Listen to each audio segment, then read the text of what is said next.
আসসালামু আলাইকুম। রুহুলস ইংলিশ ইনসাইটসে আপনাদেরকে স্বাগতম। আশা করি তোমরা অনেক অনেক ভালো আছো।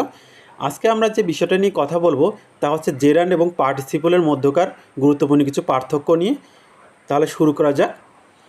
জেরান্ড ভার্বের সাথে আইএনজি যুক্ত হয়ে যখন সেই শব্দটি নাউনের ন্যায় কাজ করে তখন সেটিকে বলে জেরান্ড। অর্থাৎ আইএনজি যুক্ত ভার্ব যদি নাউনের ন্যায় কাজ করে তাহলে সেটা জেরান্ড। আর পার্টিসিপল হলো আইএনজি যুক্ত ভার্ব যখন অ্যাডজেক্টিভের ন্যায় কাজ করে তখন সেটা পার্টিসিপল।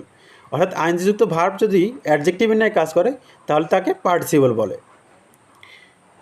এ সুইমিং ডগ, অর্থাৎ সুইমিং ডগ হচ্ছে পার্টিসিপল। কেন পার্টিসিপল? কারণ হচ্ছে সুইমিং ডগ দ্বারা চলমানতা বোঝাচ্ছে, অর্থাৎ কুকুরটি সাঁতার কাটছে, চলমান সাঁতার কাটাটা চলমান। এই চলমান বোঝানোর কারণে সুইমিং ডগ হচ্ছে পার্টিসিপল। সুইমিং পুল হচ্ছে সাবজেক্ট বা নাউন বোঝাচ্ছে, এটা দ্বারা কোনো চলমান কোনো কাজও বোঝাচ্ছে না। সুইমিং পুল অর্থাৎ সুইমিং পুল হচ্ছে জেরান্ড। চলমানতা না বোঝানোর কারণে নাউন ধরনের অর্থ প্রকাশ করার কারণে এটা হচ্ছে জেরান্ড। স্লিপিং গার্ল হচ্ছে পার্টিসিপল। কেন পার্টিসিপল? কারণ স্লিপিং গার্ল দ্বারা চলমানতা বোঝাচ্ছে, অর্থাৎ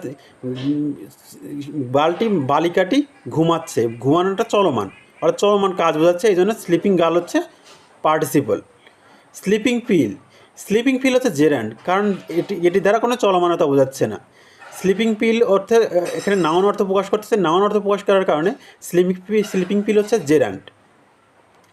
রিডিং পারসন দ্বারা চলমানতা বোঝাচ্ছে। রিডিং পারসন হচ্ছে ব্যক্তিটি পড়ছে, এরকম চলমান একটা কাজ বোঝাচ্ছে। এই চলমান কাজ বোঝানোর কারণে রিডিং পারসন হচ্ছে পার্টিসিপল।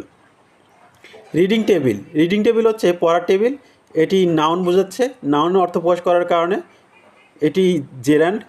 এছাড়া এটার কারণ হচ্ছে এটা দ্বারা চলমান কোনো কাজ বোঝাচ্ছে না, চলমান কোনো কাজ না বোঝানোর কারণে এটি gerund. Thank you for watching us.